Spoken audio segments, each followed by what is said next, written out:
आज मिला जुला दिन है।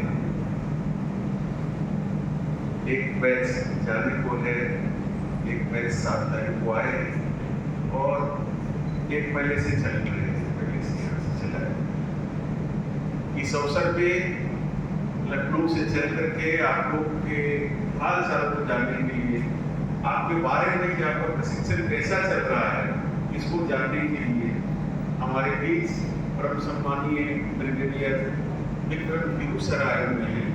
पहले तो हम इस संस्थान की तरफ से और आप सभी की तरफ से सर का हार्दिक अभिनंदन करते हैं, स्वागत करते हैं। बंधु,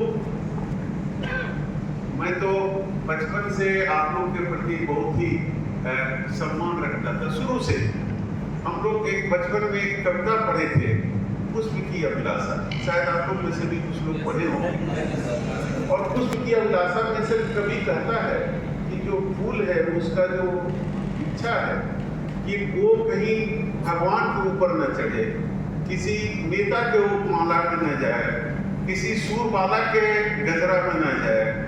वो कहता है कि हमें तोड़ लेना और उस पथ पे फेंक देना जिस पथ पे शीश चढ़ाने हमारे भारत माँ के सपूत जाते हैं, वो उसकी यही अभिलाषा है।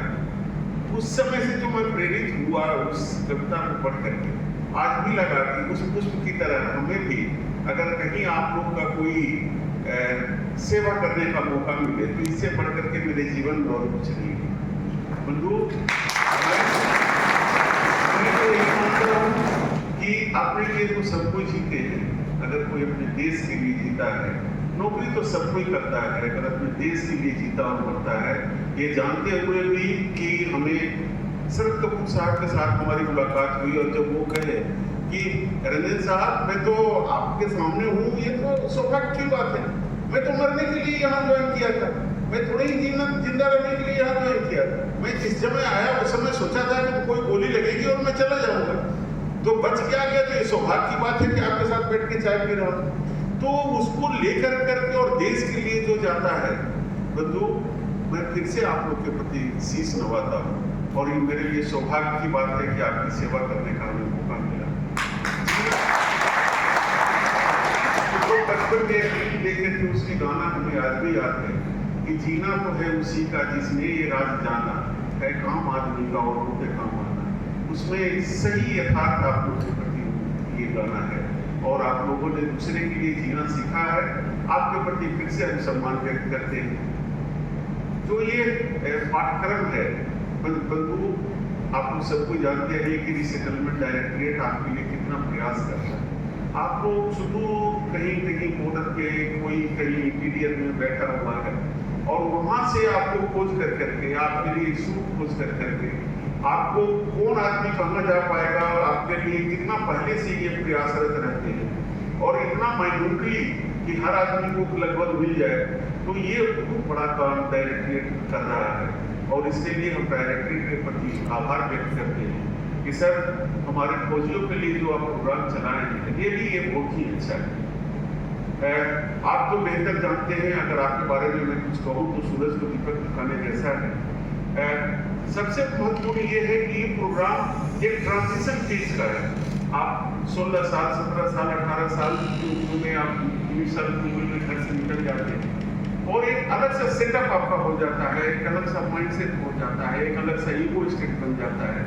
तो फौज की नौकरी से एक बैक सिविलियन लाइफ में आने के पहले इस तरह का प्रोग्राम आपको मदद करता है कि आप अपने जीवन के लिए भी सोचिए, अपने परिवार के लिए भी सोचिए और यहाँ के माहौल के बारे में भी सोचिए, यहाँ के बारे में भी सोचिए। ये प्रोग्राम एक माध्यम है, जैसे कि ऑपरेशन थिएटर से निकलने के बाद रिकवरी रूम में रखा जाता है लोगों को, आईसीयू में या उनके पेट में शिफ्ट करने के पहले। ये समझिए एक तरह का रिकवरी रूम है कि आप वहाँ से निकल करके यहाँ आने के पहले 2-3 मानसिकता जरूर दिमाग में होती होगी। सर से हम बात कर रहे थे, सर से कह रहे थे कि हम तो वहाँ पे जो हमारे सीनियर ऑफिसर्स हैं, कर्नल रैंक के या उसके ऊपर रैंक के, सारे वहाँ पर भरे हुए हैं, एकदम एक से एक भी कमांडर और ये लोग हैं एयरफोर्स के। तो सब लोग वहाँ सीनियर ऑफिसर्स का भी प्रोग्राम चंडीगढ़ में करते थे। तो सर बोले कि यहाँ भी कर लीजिए। तो सर करने का तो यहाँ भी किया जा सकता है, लेकिन चंडीगढ़ के आसपास में ऑफिशियल्स बहुत हैं और वहाँ सेटल भी करना चाहते हैं चंडीगढ़ के आसपास। तो इसके चलते जब भी कोई आदमी प्रोग्राम ऑप्ट करता है तो सोचता है कि मेरे घर के आसपास का कोई इसकी सूट मिल जाए। और इसके लिए कारण है कि दो पर्पस है, एक तो कि आप कुछ सीख भी लें, और दूसरा जो इतना लंबे पीरियड के लिए आप अपने आप को घर से दूर, परिवार से दूर आप रहे हैं, तो रिटायरमेंट के पहले आप चाहते हैं कि घर का भी वो ऑब्लिगेशन पूरा करें, यानी दोनों के बीच में एक सामंजस्य हो, इसके लिए आप चुनते हैं। तो फिर से हम डायरेक्टरेट को धन्यवाद देते हैं। और जो कोर्स आपने ऑप्ट किया है उसके बारे में जो भी कहे वो कम है। फोरेंसिक साइंस तो बहुत ही टेक्निकल कोर्स है और कुछ भी आप सीख पाए तो बहुत ज़्यादा है। खास करके एंटरप्रेन्योरशिप और टैली के बारे में बताना चाहेंगे। एंटरप्रेन्योरशिप हमारे पास पांडे जी बैठे हुए हैं, बहुत ही अच्छे फैकल्टी हमारे हैं। आपको बताना चाहेंगे कि एंटरप्रेन्योरशिप एक ऐसा प्रोग्राम है जिसमें एक व्यक्ति को क्या चाहिए,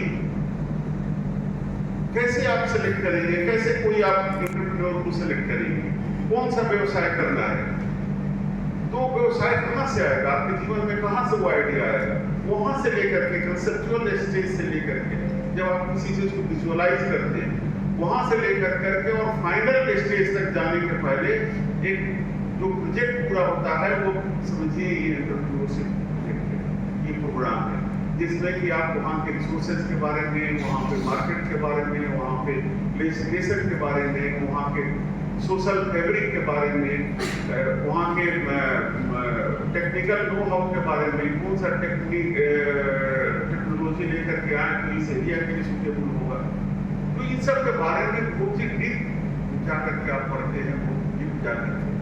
और हम उम्मीद करते हैं कि इसके साथ साथ दूसरे चीज को सीखने का, जैसे कि डिफरेंट लॉ है, आप एलिजिबल है उतना ही जितना जो सिविलियन पे है, जैसे टैक्स अभी आपको मिलने जा रहा है, पैसा मिलने जा रहा है, कैसे इन्वेस्टमेंट का कैसे प्लानिंग करेंगे, इन सब के बारे में आपको विस्तृत जानकारी मिलती है और आप इसको जान करके अपने जीवन में एक नया इनिंग आप शुरू कर पाए। अभी बहुत कुछ करना बाकी है, जिस स्टेज में आप आए हैं, बहुत लोग के पूरे माँ बाप होंगे, उनकी सेवा करेंगे, बहुत के बच्चे अभी पढ़ रहे होंगे, उनका सेटलमेंट होगा, बहुत लोग ऐसे होंगे इन सबसे विपरीत हो जाएंगे तो अपने बारे में सोचेंगे कि हम अपने जीवन में। लेकिन एक चीज ध्यान रखिएगा कि जो आपका ये पैसा मिलने वाला है ये बहुत ही हार्ड अर्न मनी है और इसको कहीं भी इन्वेस्ट करने के पहले, कहीं भी लगाने के पहले, किसी को देने के पहले जरूर आप 10 बार सोचें और उसको बहुत ही अच्छे ढंग से इन्वेस्ट करें। इन्हीं चंद शब्दों के साथ फिर से आपके लिए इतना पेड़ लेने के लिए, इतना आपके प्रति सोचने के लिए और हम लोग का भी मनोबल बढ़ाने के लिए ब्रिगेडियर साहब चल करके आए हैं हम लोग के बीच में। फिर से सर के प्रति हम सम्मान व्यक्त करते हैं और उम्मीद करते हैं कि सर जब भी मौका मिलेगा हम लोग के बीच में होंगे और हम लोग का इसी तरह मनोबल बढ़ाते रहेंगे ताकि हम आगे और भी अच्छा काम कर सकें। बहुत बहुत धन्यवाद, नमस्कार।